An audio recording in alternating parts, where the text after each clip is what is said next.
성령으로 기도하기. 로마서 8장 26, 27절. 이와 같이 성령도 우리의 연약함을 도우시나니 우리는 마땅히 기도할 바를 알지 못하나 오직 성령이 말할 수 없는 탄식으로 우리를 위하여 친히 간구하시느니라. 마음을 살피시는 이가 성령의 생각을 아시나니 이는 성령이 하나님의 뜻대로 성도를 위하여 간구하심이니라. 기도는 쌍방의 인격적인 교제입니다. 성령의 인도하심을 따라 하나님과 교제하는 것입니다. 내 의지로 기도하는 것 같지만 기도하려는 마음도 하나님이 주시는 것입니다. 성령은 우리가 기도할 바를 알지 못할 때 탄식하며 우리를 위해 간구하시고 하나님의 뜻대로 기도하도록 우리를 일깨우십니다. 하나님을 조정하려 하지 말고 하나님께 맞추어 자신을 조정하십시오. 내 생각이나 세상의 조언을 차단하고 골방에 들어가 하나님 앞에 홀로 앉으십시오. 육신의 소리를 차단해야 하나님의 음성을 또렷이 들을 수 있습니다. 성령의 인도하심에 따라 기도할 때 정욕이나 이기심이 아닌 하나님의 뜻대로 기도하게 됩니다. 하나님을 향한 순복은 절대적인 신뢰에서 나옵니다. 하나님의 성품과 속성을 깊이 묵상한 사람, 하나님의 승리와 구원을 경험한 사람은 기쁨으로 하나님의 뜻을 듣고 행합니다. 성령은 말씀을 통해 기도로 인도하십니다. 성경을 묵상하며 성령께서 깨닫게 하시는 것을 기도로 이어가십시오. 내가 생각하는 기도 제목과 성령께서 주시는 기도 제목이 다를 수 있습니다. 너희가 기도할 때 무엇이든지 믿고 구하는 것은 다 받으리라. 기도의 자리로 인도하실 때는 응답도 예비되어 있습니다. 기도할 뿐 아니라 어떻게 응답하길 원하시는지를 들으십시오. 기도 응답을 받으려면 지금 내가 가장 먼저 해야 할 일이 무엇인지 묵상을 통해 성령의 지도를 받아야 합니다.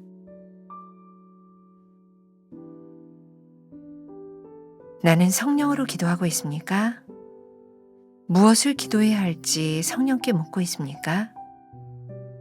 응답을 위해 내가 해야 할 일도 듣고 있습니까?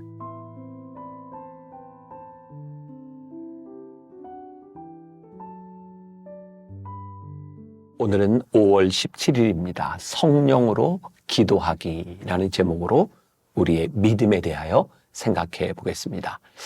계속해서 연결되는 이야기들이죠. 우리들이 어떻게 하나님의 말씀에 비추어서 볼 것인지, 우리들이 어떻게 성령님의 인도하심을 받을 것인지. 그래서 몇 번 계속 반복되는 말씀이기도 합니다. 로마서 8장 26절부터 27절까지는 28절 말씀과 연관이 되어 있다. 며칠 전에 말씀을 드렸어요. 모든 것이 합력하여 선을 이룰 수 있는 것은 우리들이 성령님의 인도하심을 받을 때 우리들에게 어떤 일이 일어나든지 모든 것이 합력하여 선을 이룰 수 있다는 말이죠. 자, 로마서 8장 26절이 이렇게 시작을 하고 있죠. 이와 같이 성령도 우리의 연약함을 도우시나니 우리는 마땅히 기도할 바를 알지 못하나 오직 성령이 말할 수 없는 탄식으로 우리를 위하여 친히 간구하시느니라. 성경은 우리들에게 뭐라고 말씀하시냐면 성령께서 우리를 위하여 간구하고 계시다. 말할 수 없는 탄식으로. 그러니까 우리들이 기도할 때 올바른 인도하심을 받기 위하여 우리들이 성령님의 인도하심 가운데 우리들이 들어가야 된다고 하는 말씀이죠. 저는 이걸 이렇게 해석을 해요.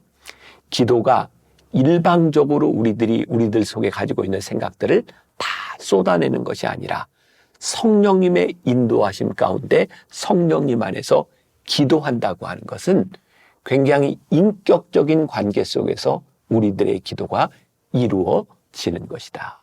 자, 인격적이라고 하는 것은 무슨 말이죠? 인격적이라고 하는 말의 반대말은 비인격적이라는 말이에요. 예를 들어서 제가 어떤 사람을 대하는데 나와 동등한 대화의 상대자로 보는 것이 아니라 내가 일방적으로 강압적으로 저 사람의 말을 듣지 않을 때 그것은 비인격적인 관계가 되는 거죠. 근데 기도는 뭐라고 이야기하냐면 하나님과 우리들 사이에 기도가 이루어지는 것은 하나님과 우리들 사이에 인격적인 관계가 이루어지는 것이다. 다시 말하면 하나님도 우리들에게 일방적이지 않으시고 우리의 기도도 하나님 앞에 일방적이 되어서는 안 된다. 그러기 위해서는 우리가 어떻게 성령님의 인도하심을 구하는 기도를 해야 되는 거예요. 예를 들면 이런 거죠. 하나님, 제가 오늘 하나님 앞에 기도합니다. 그런데 오늘 제 기도가 성령님의 인도하심을 받기를 원하고 성령님의 뜻이 무엇인지를 분별하기를 원합니다. 하나님, 저의 마음에는 이런 꿈과 이런 소망이 있습니다. 그런데 이것이 성령님의 인도하심 가운데 있는지를 제가 구별하게 하여 주옵소서. 대화가 되지 않으면, 커뮤니케이션이 되지 않으면 굉장히 엉뚱한 일들이 일어날 수 있는 거죠. 제가 지금도 잊을 수 없는 꽤 오래된 일인데 기억나는 게 있어요. 저희 교회에서 신앙생활을 하다 돌아가신 저희 고모가 계세요. 우리 고모님 팔순 잔치였던 것으로 기억이 돼요.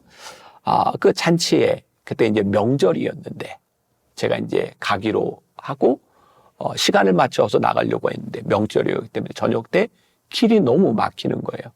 도저히 시간에 맞추어서 갈 수가 없고 제가 가기를 기다린다면 식구들이 식사를 할 수 없는 그런 상황이었어요. 그래서 연락을 하고 도저히 이게 시간을 맞출 수 없을 것 같으니까 먼저 식사하면 좋겠습니다. 그리고 제가 집에 있는데 전화가 왔어요. 왜 빨리 안 오세요? 그래서 제가 깜짝 놀라서 아니 제가 못 간다고 이야기를 했는데 길이 막혀서 도저히 못 갈 거라고 이야기를 했는데 아니 어떻게 된 거죠? 그랬더니 그쪽에서 이야기를 하는 거예요. 그래도 온다고 해서 밥 안 먹고 기다리고 있는데 어떡하죠? 그래서 제가 뭔가 이상하기는 하지만 아니 먼저 예배 드리고 식사들을 하세요. 근데 대뜸 거기에서 저한테 이런 얘기를 하는 거예요. 거기 용택 씨 집 아니에요? 제가 누구예요? 병삼인데 용택 씨 아니냐고. 분명히 대화를 하고 있는데 딴 이야기를 서로 하고 있는 거예요. 굉장히 웃긴 일 아니에요? 근데 만일 우리의 기도가 하나님과 인격적인 커뮤니케이션이 이루어지지 않는다면 우리는 우리대로 기도하고 하나님의 뜻을 알지 못하고 하나님은 우리들에게 말씀하시는데 우리는 전혀 딴 일을 할 수 있는 거예요.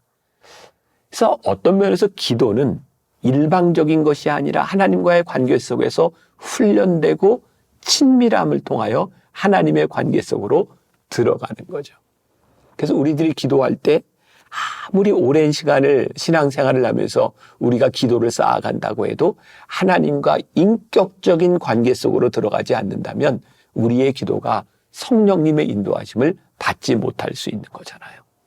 그래서 우리는 주변에서 그렇게 오랜 시간을 신앙생활을 하고 기도하는 사람이 어쩌면 저렇게 탐욕적인 사람이 될 수 있을까? 저 사람은 기도하면서 어쩜 저렇게 이기적인 사람이 될 수 있을까? 라는 생각을 하죠. 그런데 그게 우리의 모습일 수 있는 거예요. 우리가 성령님의 인도하심 가운데 기도하지 않는다면 우리는 그런 사람이 될 수 있는 거죠. 오늘 말씀이 굉장히 우리의 믿음 생활에 있어서 중요한 지침이 되는 부분이죠. 하나님의 숨결 두 번째 문장에 보니까 그게 연결이 되는 거죠. 하나님을 조종하려 하지 말고 하나님께 맞추어 자신을 조정하십시오. 여기에 사실은 답이 다 있어요. 하나님과 우리들이 인격적인 관계 속에 들어간다고 하는 것은 뭐예요? 하나님 앞에 나를 맞추는 거죠. 여러분, 하나님과 우리 사이에 인격적인 관계 속에 들어간다고 할 때 어떤 것이 인격적일까요? 하나님을 우리들에게 맞추는 것이 인격적인 것일까요? 아니면 우리가 하나님께 맞추어 가는 것이 인격적인 것일까요? 우리가 누구에게 맞춰야 될지를 아는 것이 인격적인 거죠. 이 관계가 구별이 되지 않는다면 우리는 이미 비인격적인 거죠. 우리들이 어제 말씀과 연결되어 우리가 하나님과 홀로 서 있는 이유는 하나님을 우리에게 맞추려고 하는 것이 아니라 은밀한 기도의 골방에서 우리들이 하나님을 알아가려고 하나님의 성품을 알고 그분과 인격적으로 교제하기 위해서 우리들이 은밀한 시간을 갖는 거죠. 오늘 저와 여러분들에게 그런 도전이 되었으면 좋겠습니다. 우리가 성령으로 기도한다는 것, 우리는 하나님의 성품에 맞게 하나님께 우리를 맞추기 위해서 우리는 기도하고 있는가? 만일 우리가 하나님께 나를 맞추려고 하지 아니하고 하나님을 나에게 맞추기 위해서 기도한다면 하나님의 말씀은 내 발의 등이 아니라 내 발의 걸림돌이 될 수도 있어요. 우리가 그렇게 기도하고 우리들이 그렇게 신앙생활을 하는데도 하나님의 말씀이 우리들에게 디딤돌, 내 발의 등이 아니라 늘 걸림돌이 되고 있다면 우리들이 성령님의 인도하심을 받지 못한다는 증거가 아닐까요? 그러니 오늘 우리는 우리의 신앙을, 우리의 믿음을 점검할 수 있을 것 같아요. 아, 내가 성령으로 인도하심을 받는 기도를 하고 있는가? 그렇지 않은가? 오늘 하나님의 숨결 세 번째 문단에서 분명히 우리들에게 이렇게 말씀을 하고 있죠. 성령은 말씀을 통해 기도로 인도하십니다. 우리들에게 늘 있는 그런 궁금증인 거예요. 그래요. 우리는 성령님의 인도하심을 받기를 원합니다. 그런데 이것이 옳은지 그른지 어떻게 판단하느냐고요? 그것은 바로 하나님의 말씀의 기준에 서는 거죠. 그럼 사무엘상에 보면 하나님께서 어린 사무엘을 부르시는 장면이 나오죠. 근데 그 상황, 사무엘이 예루살렘 성전에서 엘리 제사장 아래서 교육을 받으며 자라던 그 상황을 성경은 이렇게 얘기합니다. 하나님의 말씀이 희귀하여 이상이 흔히 보이지 않았더라. 여전히 성전이 존재하고 거기에 제사장이 존재했음에도 불구하고 하나님의 말씀이 희귀했다라고 이야기를 했어요. 무슨 말이에요? 성령의 인도하심을 받지 못했다는 이야기죠. 하나님께서 사무엘을 부르실 때 사무엘이 그게 하나님의 부르심인지 아닌지 궁금해서 엘리에게 몇 번이나 찾아갔을 때 드디어 엘리는 사무엘상 3장 9절에서 이렇게 이야기하죠. 그가 너를 부르시거든, 하나님께서 너를 부르시거든 내가 말하기를 여호와여 말씀하옵소서 주의 종이 듣겠나이다 하라. 사무엘이 하나님의 음성을 들은 것보다 저는 더 중요한 포인트가 있다고 생각해요. 그 시대의 제사장이었던 엘리가 하나님의 음성을 듣지 못한 거예요. 제사장이 성령의 인도하심 가운데 있지 못하고 하나님의 음성을 듣지 못했을 때 하나님께서 사무엘을 통하여 말씀하시고 사무엘을 부르셨어요. 오늘 우리들이 성령의 인도하심을 받는다고 하는 것은 우리들의 삶에서 하나님의 음성을 듣는다는 말이겠죠. 오늘 말씀을 마무리하면서 탈무드에 나오는 이야기를 하나 소개를 합니다. 결혼 생활에 문제가 생긴 남편이 랍비를 찾아가 어떻게 해야 부부 사이가 원만해질 수 있느냐고 물었어요. 랍비는 이렇게 말을 합니다. 부인의 말에 귀를 기울일 줄 알아야 합니다. 그 사람은 랍비의 충고대로 했고 한 달 후에 다시 랍비를 찾아가 이렇게 얘기합니다. 아내가 하는 말에 귀를 기울일 줄 알게 되었습니다. 라고 말이죠.